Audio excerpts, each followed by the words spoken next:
요즘도 젊은이들이 좀 어려우니까 그 뭐 50만 원어치 상품권 해가지고 300만 원 갚고 막 그런 거 하고 있지 아직도. 근데 이게 다 불법이고 안 갚아도 됩니다.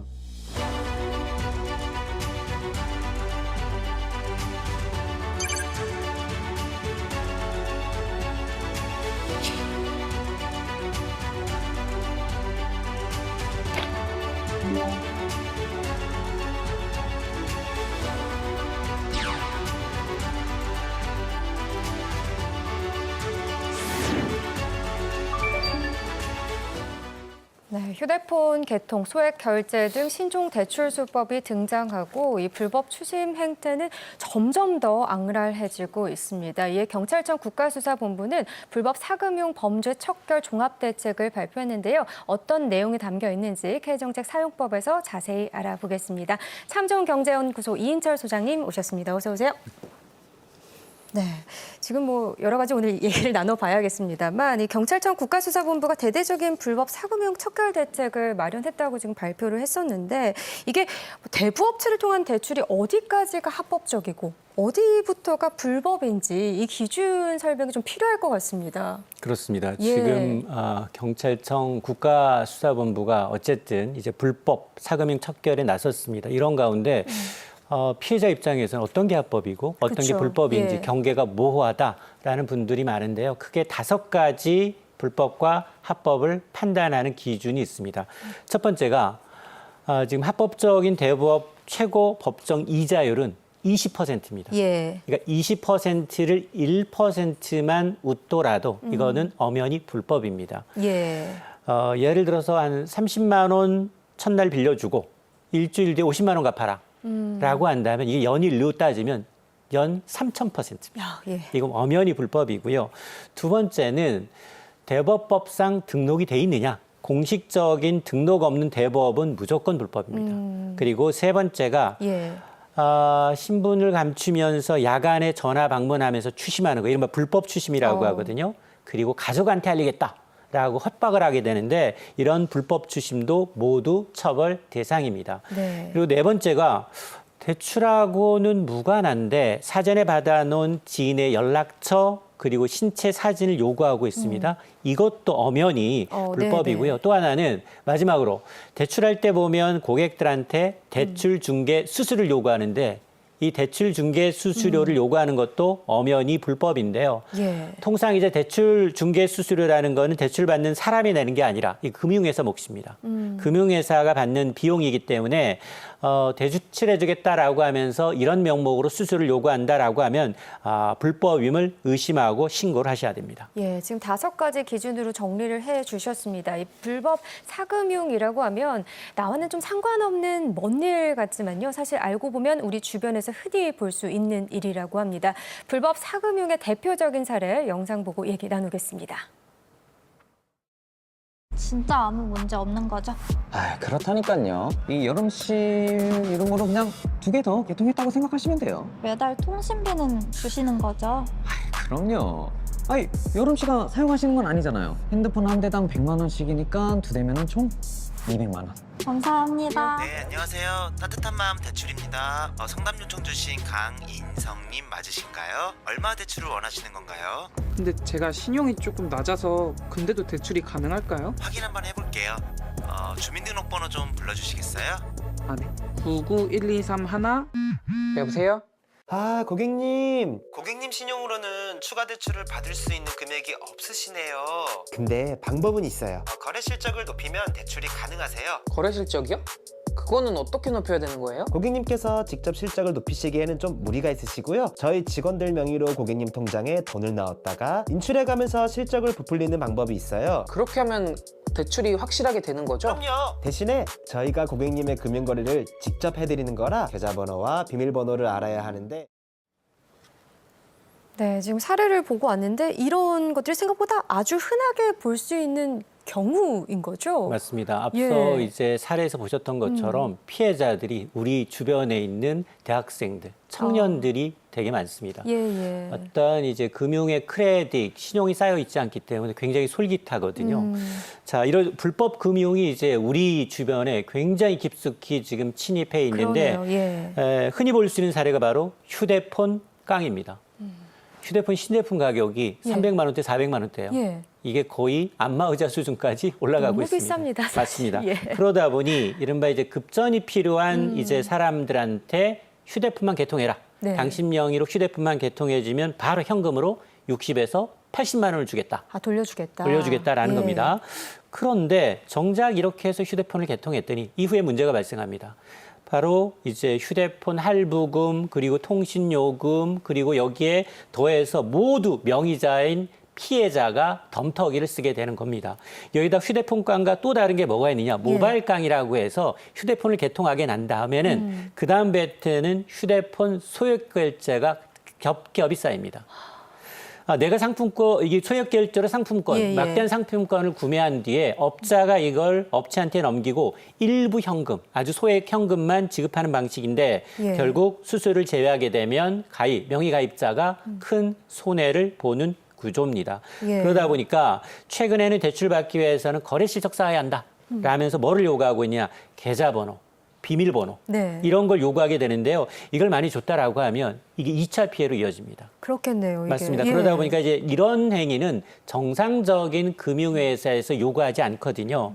자칫 대포통장이나 이제 보이스피싱 연루 범죄에 연루될 수 있기 때문에 이런 경우에는 정말로 신고를 하셔야 합니다. 아니 좀 심각성이 있다라고 보여지는 게 어떻게 보면 굉장히 어렵지 않은 방법들이라서 유혹에 좀 쉽게 넘어갈 수도 있겠다는 생각도 드는데요. 이게 가볍게 생각하고 넘어갔다가 형사처벌까지도 받을 수 있는 건가요? 맞습니다. 이게 사실은 가장 큰 이유가 이제 급전이 필요해요. 젊은 사람들은 그동안 이제 은행이나 카드사와 이제 신용거래가 없기 때문에 네. 돈 빌리기가 정상적인 금융에서 돈 빌리기가 상당히 어렵습니다. 맞습니다. 그런데 이제 휴대폰 깡이라는 건 신제품 하나를 구매했을 뿐인데 바로 현금을 지급한다고 하니 혹해서 가입을 하게 되는데요. 그러다가 이 이면에는 큰 빚만 떼어안는 게 아니라 법적 책임까지 떠안는 경우가 있습니다. 예. 심지어 이제 이 70만 원 정도 개통하고 돈을 받았는데 기기할부금, 통신요금, 앞서 이제 소액 결제 대금까지 내가 쓰지 않았지만 모두 본인 명으로 남기 때문에 예. 결국 받은 돈의 몇 배, 내지는 몇십 배까지 물어야 되는 채무를 떠안게 되는데요. 더 심각한 건 내가 준 명의, 내가 넘겨준 휴대폰이 보이스피싱이나 투자 사기에 연루될 경우 대포폰으로 악용될 수 있다라는 건데요. 예. 나도 모르게 대포폰으로 제공했다라고 하면 이게 바로 형사처벌 대상입니다. 그러니까 이 경우에는 사기를 당한 피해자임에도 불구하고 대포폰을 제공한 명백한 불법 행위로 인식을 해서 1년 이하의 징역형 내지는 5천만 원 이하의 이제 벌금까지 형사처벌까지 피할 수 없게 됩니다. 예, 이게 가볍게 생각할 문제는 절대 아닌 게 분명해 보입니다. 지금 30만 원의 소액 대출부터 시작한다고 하니까 사실 어떻게 보면 정말 급한 돈. 이거 가볍게 생각하고 좀 피해자가 많을 것 같다는 생각도 드는데 지금 종합대책까지 나왔다는 건 사태가 그만큼 심각하다 뭐 이렇게 볼 수 있겠네요. 맞습니다. 예. 이런 사건 사고가 지금 기하급수적으로 좀 늘고 있는데요. 실제로 경찰청의 통계를 보면 불법 사금 이용의 범죄 발생 건수입니다. 예. 범죄 발생 건수가 2021년 1,300여 건에서 2025년 5,500여 건으로 불과 4년 만에 4배 늘었습니다. 이게 단순히 경기가 좋지 않아서가 아닌데요. 예. 굉장히 지금 쉽게 접할 수가 있습니다. SNS라든가 문자 메시지, 온라인 광고 너무 많아요. 개통만 하면 피해자한테 쉽게 모집하고 소액 대출을 미끼로 해서 접근하는 수법이 갈수록 조직화, 지능화되고 있기 때문인데요. 예. 최근에는 비대면 온라인 수법으로 넘어가면서 지인의 연락처 남겨라.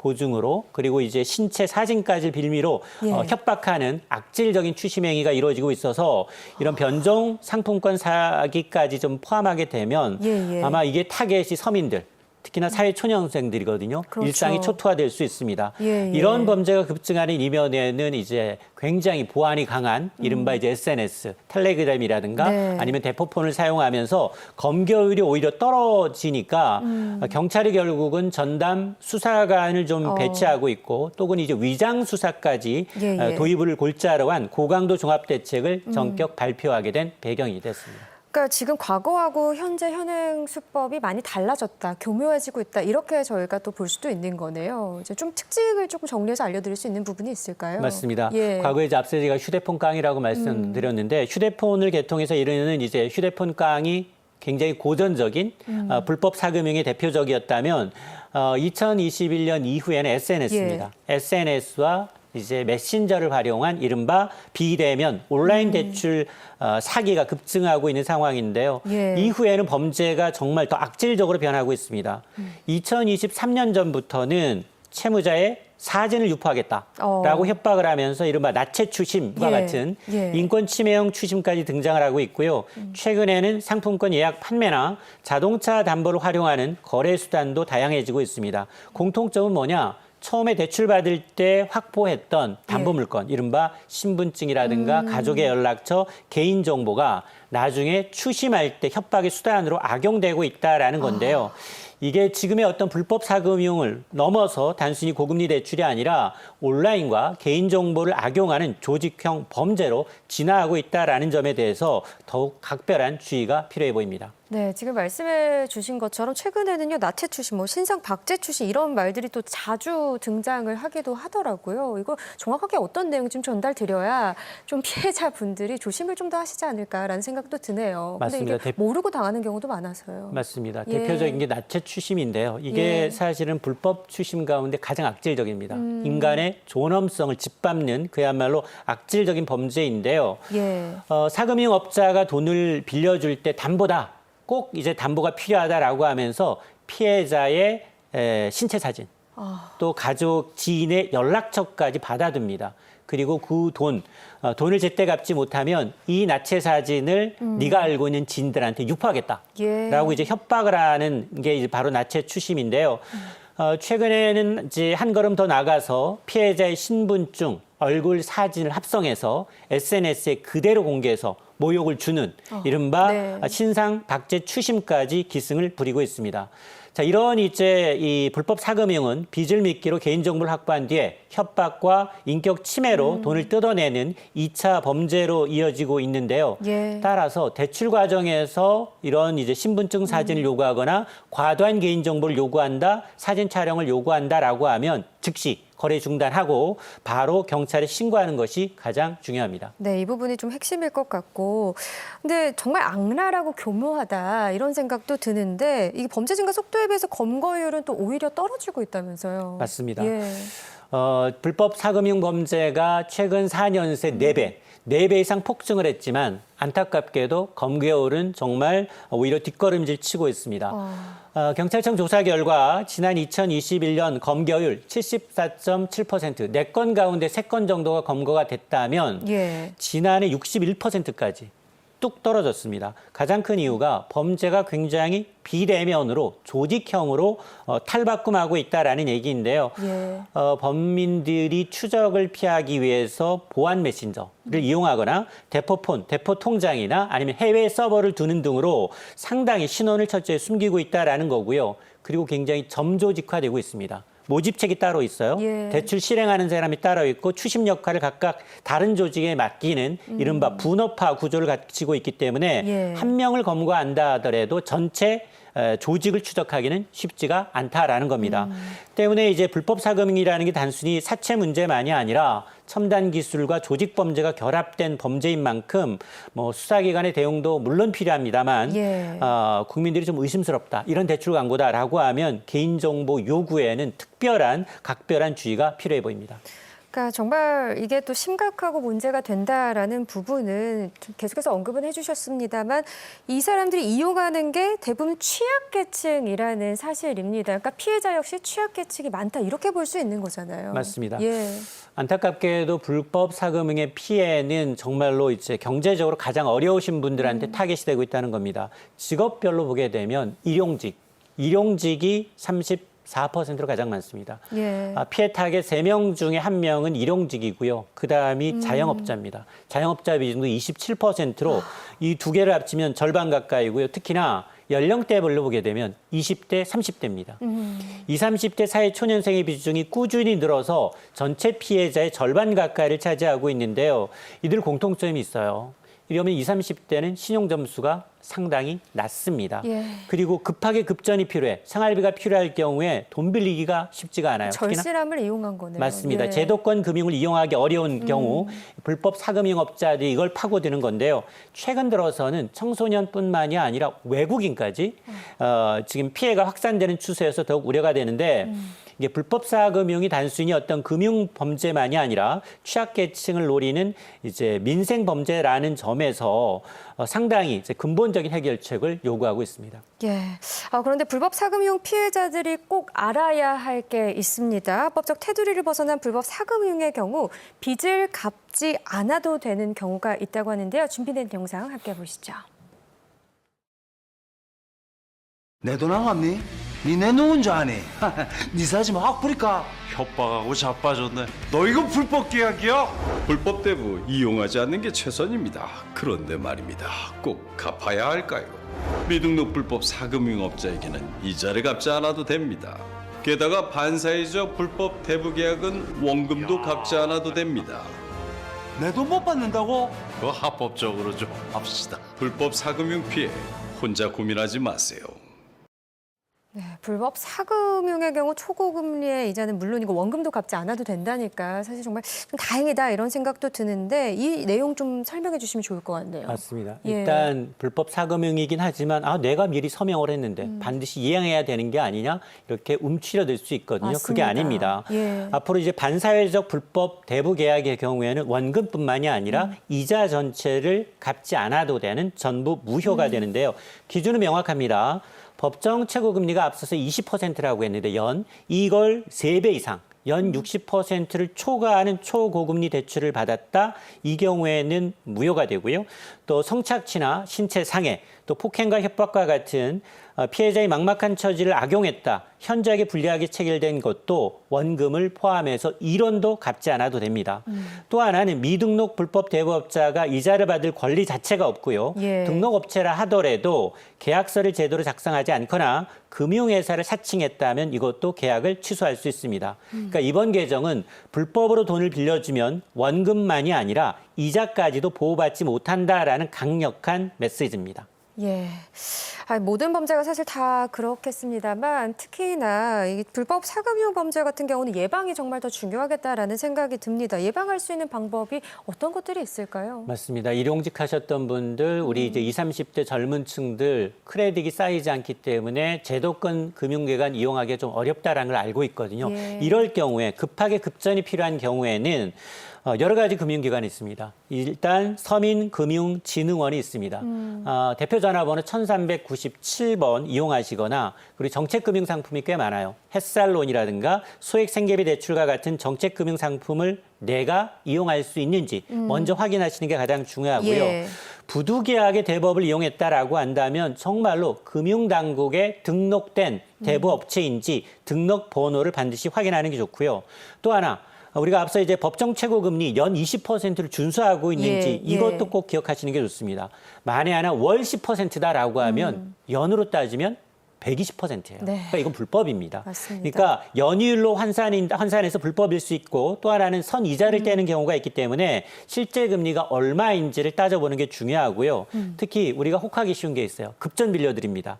당일 대출돼요. 예. 여기다 심사 없다. 무심사. 이렇게 하면 혹해요. 맞습니다. 그러니까 기대면 된다 이런 얘기들이죠. 맞습니다. 예. 이런 건 사실 단 한 번 좀 의심하는 습관. 그러니까 가장 좋은 예방법은 조금은 번거롭더라도 제도권 금융을 먼저 확인하는 게 큰 피해를 막는 지름길입니다. 예, 근데 예방도 좋고 뭐 피해자 구제도 좋습니다. 그런데 사실 근본적으로는 다시는 이 불법 사금융업자가 발붙이지 못하도록 하는 생태계를 만드는 게 정말 중요할 것 같은데요. 지금 뭐 포상금 제도까지도 얘기가 나오네요. 예. 맞습니다.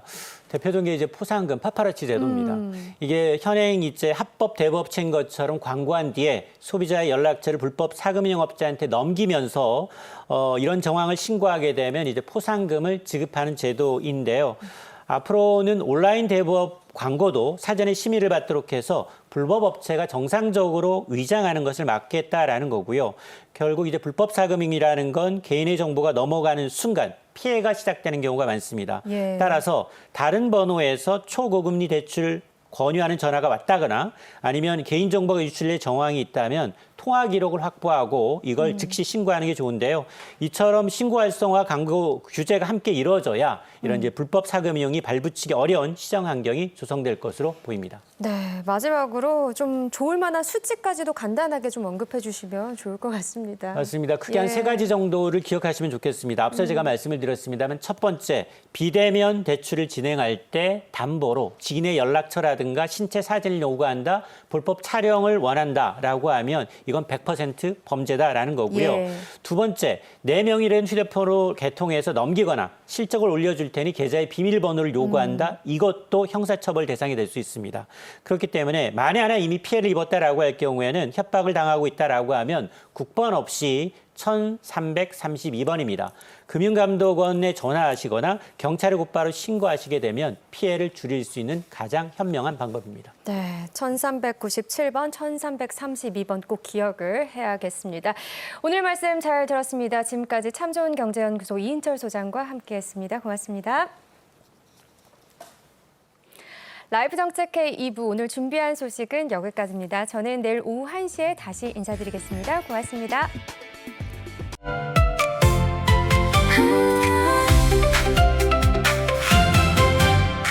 KTV